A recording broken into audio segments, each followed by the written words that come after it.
کہ اللہ مسبب الاسباب ہے، وہ اسباب کا پابند نہیں ہے، وہ اسباب کا محتاج نہیں ہے، اسباب اس کے محتاج ہیں۔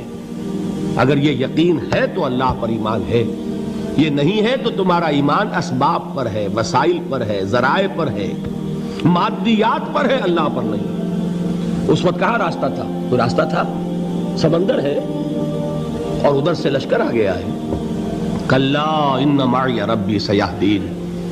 اب دیکھیے ایمان کہہ دینا آسان ہے، ہوا معکم اینما کنتم، جہاں کہیں بھی تم ہوتے ہو اللہ تمہارے ساتھ ہوتا ہے، لیکن اس کا یقین قائم ہو جائے تو زمین و آسمان کا فرق واقع ہو جائے۔ یہی بات ہوئی حضور کے ساتھ۔ غار ہے، چھپے ہوئے ہیں محمد رسول اللہ اور آپ کے وہ یار غار ابو بکر صدیق رضی اللہ تعالی عنہ۔ اقبال نے حضرت ابو بکر کی شان میں چند اشعار کہے صرف، لیکن واقعہ یہ ہے کہ بھاری بھاری نظموں پر اور قصیدوں پر بھاری ہے، طویل ترین نظمیں اور قصیدے ہوں ان پر بھاری ہے۔ ہمتیں ابو بکر کی ہمت جو ہے، کشت ملت را جو ابر، جیسے بارش سے کھیتی اپجتی ہے، ابو بکر کی ہمت اور عزیمت اس امت کو اسی طرح سینچنے والی ہے۔ ثانیے اسلام و غار و بدر و قبر، وہ دوسرے تھے اسلام میں، دوسرے پہلے کون تھے؟ انا اول المومنین، حضور فرماتے ہیں سب سے پہلا ایمان لانے والا میں، دوسرے ابو بکر۔ ویسے ہمارے ہاں یہ چلتا ہے اختلاف، حضرت علی پہلے ہیں کہ حضرت ابو بکر پہلے ہیں، لیکن اس میں بڑی خوبصورت تطبیق قائم کی ہے علماء نے اور بہت صحیح ہے۔ چار کے بارے میں فیصلہ ہی مت کرو کہ کون پہلے ہے، ان کی ایک عجیب تقسیم کر دی ہے۔ آزاد مردوں میں، بالغ مردوں میں سب سے پہلے ابو بکر، بچوں میں سب سے پہلے علی، خواتین میں سب سے پہلے خدیجہ، اور غلاموں میں سب سے پہلے زید ابن حارثہ۔ بڑی پیاری تقسیم ہے، یہ چاروں ہی پہلے ہیں، ہر ایک کے لیے اولیت ہے۔ اور واقعہ یہ ہے کہ اگر زمانی اعتبار سے تعین ہوگا تو پہلے خدیجۃ الکبریٰ آئیں گی رضی اللہ تعالی عنہ۔ کسی اور سے بات کرنے کی نوبت بعد میں آ سکتی ہے، پہلے تو اہلیہ محترمہ سے بات ہوئی، آتے ہی پہلی وحی ہوئی ہے، ابھی تبلیغ کا حکم نہیں تھا۔ کس کو بتایا واقعہ؟ ابھی اپنی نبوت کی تبلیغ کا تو حکم ہی نہیں آیا۔ واقعہ کس کا ہے؟ وہ خدیجہ کا ہے۔ جب کہا ہے کہ خشیت علی نفسی، مجھے اپنی جان کا اندیشہ ہے، تو کیا جواب دیا خدیجہ نے رضی اللہ تعالی عنہا؟ وہ صدیقۃ الکبریٰ ہے۔ صدیقات جو ہیں خواتین، ان میں چوٹی پر خدیجۃ الکبریٰ ہے رضی اللہ تعالی عنہا، اور صدیق جو مرد ہیں ان میں صدیق اکبر ہے ابو بکر صدیق رضی اللہ تعالی عنہ، لیکن صدیقات میں چوٹی پر۔ جب حضور نے فرمایا خشیت علی نفسی، کیا فرمایا؟ کیا عرض کیا؟ کیسے تسلی دی؟ نہیں، اللہ آپ کو ضائع نہیں کرے گا، آپ غریبوں کے ہمدرد ہیں، آپ مساکین کے تکالیف رفع کرنے والے ہیں، آپ بیواؤں کی سرپرستی کرتے ہیں، آپ مسافروں کی خدمت کرتے ہیں، اللہ آپ کو ضائع نہیں کرے گا۔ یہ یقین ہے اس خاتون کے اندر۔ خیر وہ ایک علیحدہ بات ہو جائے گی۔ میرے دل پر حضرت خدیجہ رضی اللہ تعالیٰ عنہ کی شخصیت کا بڑا گہرا نقش ہے، جو وہ کوئی اور ہی وقت اور موقع ہوا تو بیان ہوگا۔ بہرحال اقبال نے ایک مصرے میں جو چار اولیتیں جمع کر دی ہیں، ہمتیں کشت امت را چو ابر، ثانی اسلام و غار و بدر و قبر۔ اسلام میں حضور کے بعد پہلے کون؟ ابو بکر۔ غار میں حضور کے ساتھ کون؟ ابو بکر۔ بدر کی رات اللہ کا رسول سر بسجود، وہ جھاڑ، وہ گھاس پھوس کی جو جھونپڑی بنائی گئی تھی، اور وہاں تلوار ننگی لے کر پہرا دینے والا کون؟ ابو بکر۔ اور اس حجرہ عائشہ میں محمد کے بعد سب سے پہلے دفن ہونے والا کون؟ ابو بکر رضی اللہ تعالی عنہ صلی اللہ علیہ وسلم۔ وہ جو معاملہ میں سنا رہا تھا غار ثور کا، حضرت ابو بکر بھی حضور کے خیال سے لرز گئے ہیں. آپ کو یاد ہوگا کہ جا کر پہلے تمام جتنے سوراخ تھے انہیں بند کیا ہے. ایک سوراخ رہ گیا تھا جس کو بند کرنے کے لیے کوئی کپڑا نہیں تھا. وہاں اپنی ایڑی رکھی ہے. تب کہا ہے حضور سے تشریف لائیے, اور اپنے زانو پر حضور کو لٹایا ہے. اور وہاں کسی موذی جانور نے کاٹا ہے. حضور کی آنکھ لگ گئی تھی. اس وقت اس بل کے اندر جو بھی بچھو ہے کیا ہے واللہ عالم, اس نے کاٹا ہے. اس کی تکلیف کی وجہ سے ابو بکر کی آنکھوں سے آنسو ٹپک گئے. حضور کے چہرے مبارک پر پڑے ہیں تو حضور جاگے ہیں معاملہ کیا ہے. ایڑی نہیں ہٹائی وہاں سے, مبادا وہ جانور وہاں سے نکل کر محمد الرسول اللہ کو کوئی گزن پہنچا دے. ابو بکر کی ایڑی ہے, جس طرح چاہے کھا لے, ختم کر دے, جان نکل جائے تب کوئی آنچ آئے محمد پر تو آئے, لیکن جیتے جی نہیں. وہ ہے ابو بکر. حضور کے خیال سے اس وقت حضور نے پھر اپنا لعاب دہن لگایا ہے, اور اس سے پھر آپ کی تکلیف ختم ہوئی. جیسے خیبر میں حضرت علی کی آنکھ دکھ رہی تھی, اس کو جو شفا حاصل ہوئی ہے وہ بھی حضور کے لعاب دہن سے ہوئی. تو بہرحال اس وقت انہوں نے کہا ہے کہ اے نبی یا رسول اللہ, اگر اس وقت ان میں سے کسی نے غیر ارادی طور پر بھی اپنے قدموں کی طرف جھانک لیا تو پکڑے جائیں گے. کیا جواب تھا اللہ کے رسول کا؟ لا تحزن ان اللہ معنا. اللہ ہمارے ساتھ ہے, کیوں گھبراتے ہو ابو بکر؟ یہ ہے ایمان باللہ. میرا مالک اللہ, میرا رازق اللہ, میرا محافظ اللہ, میرا مددگار اللہ, میرا پشت پناہ اللہ, میرا دوست اللہ. یہ دوستی ہے اللہ کی جو لب لباب ہے, حاصل ہے ایمان کا. اسی کا نام ولایت ہے. اولیاء اللہ کے سروں پر سینگ نہیں ہوتے. جس کے دل میں ایمان راسخ ہو چکا ہو وہی اللہ کا ولی ہے. جسے اللہ پر یقین ہو چکا ہے وہی اللہ کا ولی ہے. جسے یقین ہے اللہ میرے ساتھ ہے, میرا مددگار, میرا پشت پناہ, میرا ساتھی, میرا دوست, میرا محبوب, میرا محب. اللہ اہل ایمان سے محبت کرتا ہے. واللہ یحب الصادقین. ان اللہ یحب الذین یقاتلون فی سبیلہ صفا کانہم بنیان مرصوص. اللہ محبت کرنے والا, اہل ایمان محبوب, اور اہل ایمان محبت کرنے والے اللہ محبوب. والذین آمنوا اشد حبا للہ. آپ تصور کیجئے جسے یہ رشتہ ایمان یا رشتہ ولایت حاصل ہو جائے, الا ان اولیاء اللہ لا خوف علیہم ولا هم یحزنون. آگاہ ہو جاؤ, اللہ کے دوستوں کے لیے نہ کوئی خوف ہے نہ کوئی حزن ہے. اور میں بیان کر چکا تھا, خوف اور حزن کے خاتمے ہی کا نام امن ہے. زوال خوف, زوال حزن. یہ خوف اور حزن کیوں آتے ہیں بار بار؟ اللہ تخافوا ولا تحزنوا, دونوں آ گئے. الا ان اولیاء اللہ لا خوف علیہم ولا هم یحزنون, پھر وہی دو. وہ کیوں ہے؟ خوف ہوتا ہے کسی مستقبل کی بات کا, یہ نہ ہو جائے, وہ نہ ہو جائے, یہ نقصان نہ پہنچ جائے, یہ تکلیف نہ ہو, یہ غضب نہ آ جائے. خوف ہے مستقبل سے. حزن ہے یہ کیوں ہوا, یہ نہیں ہونا چاہیے تھا, یہ میرا فلاں چیز میرے ہاتھ سے جاتی رہی ہے, فلاں موقع نکل گیا, اب بیٹھے ہوئے ہیں اندر ہی اندر کڑ رہے ہیں, صدمہ ہے اور رنج ہے. اور جو اللہ پر ایمان رکھتا ہے وہ جانتا ہے ما اصاب من مصیبت فی الارض ولا فی انفسکم الا فی کتاب من قبل ان نبرأها ان ذلک علی اللہ یسیر لکی لا تعصوا علی ما فاتکم ولا تفرحوا بما آتاکم واللہ لا یحب کل مختال فخور. اس زمین میں یا تمہاری جانوں میں کوئی تکلیف, کوئی مصیبت نہیں آ سکتی سوائے اس کے کہ جو اللہ نے لکھ دی ہو, اس سے پہلے کہ وہ ظاہر ہو. جس کو یہ حقیقت معلوم ہو گئی اس کو یہ طرز عمل اختیار کرنا چاہیے. جو چیز چھن جائے, جاتی رہے, چھوٹ جائے, اس پر افسوس نہ کرو. کس نے چھینی؟ دوست نے.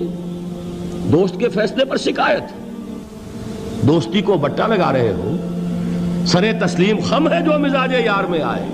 اگر دوستی ہے تو پھر تو تمہیں گردن جھکانی چاہیے کہ ہر چہ ساقی ماریخت عین الطافست, جو بھی میرا ساقی میرے پیالے میں ڈال دے اس کا کرم ہے. جو اس کی طرف سے آئے اس پر کوئی رنج نہیں, کوئی صدمہ نہیں, کوئی غم نہیں, کوئی شکایت نہیں, کوئی شکوہ نہیں.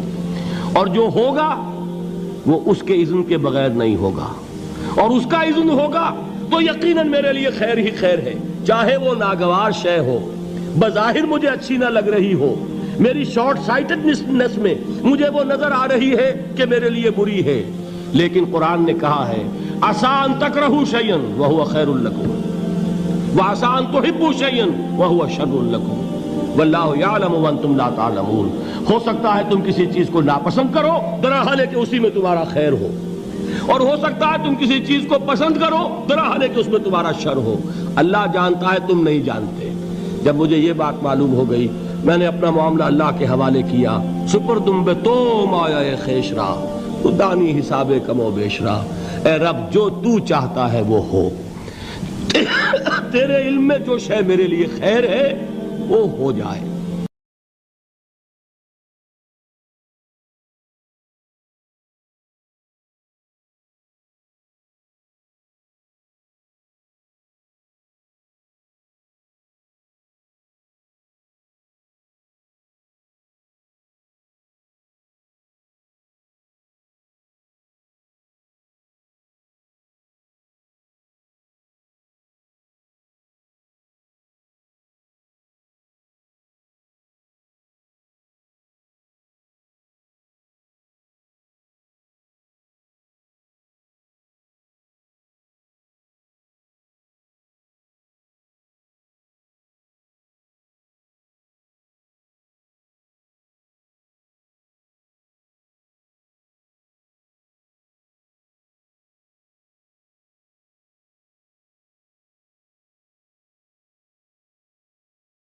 پیچا کے ہست بود مرا چوک دہا کے مقام رضا کشود مرا۔ مجھے تو تمام پیچ و خم سے نکال دیا اس مقام رضا نے۔ میں راضی برضائے رب ہوں، جو فیصلہ اس کا میں اس پر راضی۔ تو کہاں کا حزن اور کس کا خوف؟ یہی زوال حزن اور زوال خوف، یہی ہے امن، یہ نتیجہ ہے ایمان کا۔ تو جان لیجئے یہ ہے لب لباب، یہ ہے حاصل ایمان کا۔ یہ ہے تو ایمان ہے، یہ نہیں ہے تو ایمان نہیں۔ اپنے من میں ڈوب کر پا جا سراغ زندگی۔ قرآن کیا کہتا ہے؟ وَفِي أَنفُسِكُمْ أَفَلَا تُبْصِرُونَ۔ اور تیسری اہم ترین آیات کیا ہے؟ آیات قرآنیہ۔ ان تینوں میں گہرا ربط ہے، آیات آفاقی، آیات انفسی، آیات قرآنی۔ ان میں تدبر کے ذریعے، غور و فکر کے ذریعے انسان ایمان حاصل کرے۔ یہ ٹاپ کا ایمان ہے، یہ انٹلیکچوئلز کا ایمان ہے، یہ صدیقین کا ایمان ہے۔ نمبر دو، ایک ایمان ہے عوام کے لیے، اس کے دو راستے ہیں۔ نمبر ایک، صاحب یقین کی صحبت، جس کے اندر یہ ایمان پیدا ہو چکا ہو، آپ اس کے قریب رہیے۔ اگر بھٹی کے سامنے بیٹھیں گے حرارت پہنچے گی، اگر آپ برف کی سل کے قریب ہوں گے ٹھنڈ پہنچے گی۔ صاحب ایمان کی صحبت اختیار کریں گے، ایمان سرات کرے گا۔ یہ ہے عوام کے لیے صحبت۔ کونوا مع الصادقین، ان کی صحبت اختیار۔ تیسرا ذریعہ ہے جو ہمارے لیے خاص طور پر جو مسلمان پیدا ہوئے، اب ایک بچہ ہے 7 سال کا، آپ نے نماز پڑھنے کی عادت ڈال دی، پڑھ رہا، اگرچہ غیر شعوری عمر سے شروع کر دیا اس نے، روزہ رکھتا ہے، 9 برس کا ہو گیا روزہ رکھنا شروع کیا۔ یہ اعمال جو ہیں ان سے بھی ایک یقین پیدا ہوتا ہے۔ جیسے یقین سے عمل پیدا ہوتا ہے، ایسے ہی عمل سے بھی یقین پیدا ہوتا ہے۔ جب مداومت کرتے رہیں گے اس پر تو اس سے بھی ایک یقین کی کیفیت انسان میں پیدا ہو جاتی ہے۔ سورہ حجرات میں جو بحث آئی ہے اس کے آخر میں یہی ہے کہ اے نبی، یہ بدو جو دعوے دار ہیں ایمان کے، یہ آپ پر احسان دھر رہے ہیں۔ یمنون علیک ان اسلموا قل لا تمنوا علی اسلامکم بل اللہ یمن علیکم ان ہداکم للایمان ان کنتم صادقین۔ یہ آپ پر احسان دھر رہے ہیں کہ ایمان لے آیا۔ نبی ان سے کہیے مجھ پر اپنے ایمان کا کوئی احسان نہ دھرو، اپنے اسلام کا، بلکہ اللہ تم پر احسان دھرتا ہے کہ اس نے تمہیں ایمان کے راستے پر ڈال دیا ہے۔ جب اسلام پر آ گئے ہو تو عمل کرتے رہو گے، ان تطیعوا اللہ ورسولہ، اگر عمل کرتے رہو گے تو اس عمل کے ذریعے سے بھی تمہارے اندر ایمان پیدا ہو جائے گا۔ تو یہ 3 راستے ذہن میں رکھیے جو عوام ہے غور و فکر، سوچ بچار اس کی صلاحیت نہیں یا مواقع نہیں، ان کے لیے یہ دو راستے ہیں، یقین بذریعہ عمل اور یقین بذریعہ صحبت۔ یہاں سے اٹھا رہے ہیں لوگوں کو، بار بار یہیں آ جاتے ہیں، لیکن نا ان کو دقت ہوتی ہے، یہاں پہ کوئی صاحب پہلے سے روک دیا کرے نا جو بعد میں گڑبڑ ہوتی ہے۔ تو ایک ایمان ہے انٹلیکچوئلز کا، صدیقین کا، جن کو قرآن کہتا ہے اولو الالباب الذین یعقلون، ان فی خلق السماوات والارض واختلاف اللیل والنہار لآیات لأولی الالباب، ہوش مندوں کے لیے، عقل مندوں کے لیے، غور و فکر کرنے والوں کے لیے، اصحاب دانش و بینش کے لیے ہماری کائنات میں ہماری نشانیاں ہیں، غور کرو اور ہمیں پہچانو، خود اپنے اندر جھانکو اور ہمیں پہچانو، اور ہماری آیات جو ہیں ہمارے کلام کی، اس کی آیات جو ہیں ان میں وہ ایمان رچا بسا ہوا ہے، ان پر غور کرو، غوطہ زنی کرو، قرآن میں ہو غوطہ زن ہے مرد مسلمان۔ یہ ہے ٹاپ کا ایمان، یہ ہے اصل وہ ایمان یہ جو مطلوب ہے۔ اب باقی حضرات جو ہیں ان کے قریب رہیں گے، ایمان حاصل کر لیں گے، اور جو اعمال اللہ نے بتائے ہیں ان پر عمل کرتے رہیں گے، ایمان حاصل۔ اب دوسری بات کی طرف آئیے، نفاق سے کیسے بچا جائے، اس کے لیے بھی 3 عمل ہیں۔ پہلی چیز اور 2 چیزیں تو وہ ہیں کہ جو سورہ منافقون ہی کے دوسرے رکوع میں بیان ہوئی۔ پریونشن کیسے ہوگی، بچو گے کیسے؟ دوام ذکر، اللہ کو یاد رکھو، یا ایھا الذین آمنوا لا تلہکم اموالکم ولا اولادکم عن ذکر اللہ ومن یفعل ذلک فاولئک هم الخاسرون۔ دل کو غفلت میں مت آنے دو، دل غافل ہوگا شیطان کا ڈیرا بن جائے گا۔ وہ دوام ذکر میں، البتہ یہ ذہن میں رکھیے کہ دوام ذکر کا ذریعہ کیا ہے، اس میں مغالتے ہیں لوگوں کو، جو سب سے بڑا ذکر ہے اس کو بھولے ہوئے ہیں، اور جو تیسرے چوتھے نمبر کا ذکر ہے اس کو سمجھ بیٹھے ہیں کہ بس یہی ذکر ہے۔ سب سے بڑا ذکر، مجسم ذکر قرآن ہے۔ الذکر انا نحن نزلنا الذکر وانا له لحافظون، وہ الذکر کون سا ہے؟ قرآن۔ اسی کو فرمایا، میں نے وہ آیت سنائی تھی کہ لوگ تنزیہ کہتے تھے، یا ایھا الذی نزل علیہ الذکر انک لمجنون، حضور سے مخاطب ہوا کہتے ہیں فلاں جس کے اوپر کے اس کے خیال کے مطابق ذکر نازل ہوا ہے، ہم تو تمہیں پاگل سمجھتے ہیں۔ وہاں بھی لفظ کیا ہے؟ الذکر۔ تو معلوم کیا ہوا؟ انا انزلنا الیک الذکر لتبین للناس ما نزل الیہم، یہ الذکر ہے۔ تو اس سے بڑا ذکر کوئی نہیں۔ تلاوت قرآن، تدبر قرآن، غور و فکر قرآن کا، قرآن کو یاد کرنا، اس پر میرا کتاب چاہے مسلمانوں پر قرآن مجید کے حقوق، اب تو یہاں شاید کوئی کتاب موجود نہیں رہی ہے، بہرحال اگر آپ کو ضرورت ہوتی ہے پاکستان سے منگا لیتے ہیں، ہر شے پڑھیے، انشاءاللہ آ جائے گی چیز۔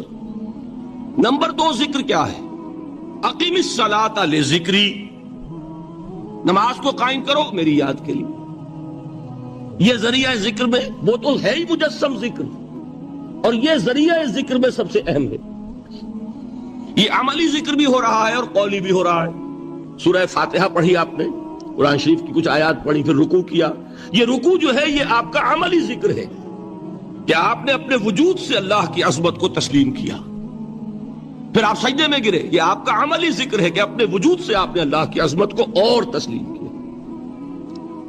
تیسری چیز ہے مسنون دعائیں اور مسنون اذکار، جو حضور سے ثابت۔ ہمارے ہاں کیا ہو گیا، مجھے فلاں بزرگ نے یہ چیز بتائی ہے، وہ تو پڑھتے چلے جا رہے ہیں، نہ قرآن سے دلچسپی، نہ اذکار مسنونہ سے دلچسپی۔ ادعیہ معصورہ، آپ غور کریں گے کہ زندگی کے ہر عمل کے لیے حضور کی دعا موجود ہے۔ صبح اٹھے دعا ہے، آنکھ کھلتے ہی بیت الخلاء میں داخل ہونے لگے دعا ہے، نکلے دعا ہے، وضو کرنے بیٹھے دعا ہے، فارغ ہوئے دعا ہے، مسجد کے لیے گھر سے نکلے دعا ہے، مسجد میں داخل ہوئے دعا ہے، مسجد میں تو ہے ہی ذکر، نماز ہے، تلاوت ہے، باہر نکلے دعا ہے، گھر میں داخل ہونے لگے پھر دعا ہے، سواری پر سوار ہو رہے ہیں دعا ہے، اتر رہے ہیں دعا ہے، شیشہ دیکھ رہے ہیں دعا ہے، کپڑے پہن رہے ہیں دعا۔ زندگی کا کوئی عمل نہیں یہاں تک کہ جو تعلق زن و شو ہے جس کو کہ خالص حیوانی بات سمجھا جائے گا اس کے لیے بھی دعا ہے. غفلت میں وہ کام بھی نہیں کرتا. سمجھ رہے ہیں آپ؟ اب آپ غور کیجئے، اس میں کوئی اضافی وقت نہیں لگا، کوئی اضافی پوسچر اختیار نہیں کیا آپ نے، یوں بیٹھو، اس طرح بیٹھو، یوں کرو، کوئی آپ کا وقت اضافی نہیں لگا. جو کام کر رہے ہیں اور آپ اللہ کو یاد کر رہے ہیں، اور وہ اللہ کی یاد اس کام کی مناسبت سے ہے. ان عطیہ معصورہ سے دو تعلق جڑ گئے انسان کے. دعا کس سے کر رہے ہیں؟ اللہ سے. جڑا کہ نہیں؟ اور یہ الفاظ کس کے ہیں؟ محمد رسول اللہ کے. تو آپ کے دو تعلق جڑ گئے. آپ اپنی جی سے گھڑ کر دعا مانگیں گے تو پہلا تعلق ہو جائے گا، دوسرا نہیں ہوگا. بہتر سے بہتر دعا مانگ لیں آپ. لیکن حضور سے جو معصور اور مسنون الفاظ جب آپ زبان سے نکالتے ہیں تو آپ کا تعلق اللہ سے بھی ہوا بذریعہ دعا، اور وہ الفاظ چونکہ حضور کے ہیں صلی اللہ علیہ وسلم تو حضور کے ساتھ ہوا. یہ تیسرا درجہ ہے. چوتھے درجے میں میں مانتا ہوں کہ ایک ہوتی ہے خاص کسی شخص کے امراض کی تشخیص کرنے کے بعد تجویز. کوئی اگر طبیب ہے، ماہر طبیب روحانی، وہ آپ کو دیکھے گا تو اندازہ لگائے گا کہ آپ میں کیا کمی ہے، اس کے مطابق آپ کو ذکر بتائے گا. بھئی فلاں آیت کا مراقبہ کیا کرو. کسی میں بزدلی ہوتی ہے، کسی میں مال کی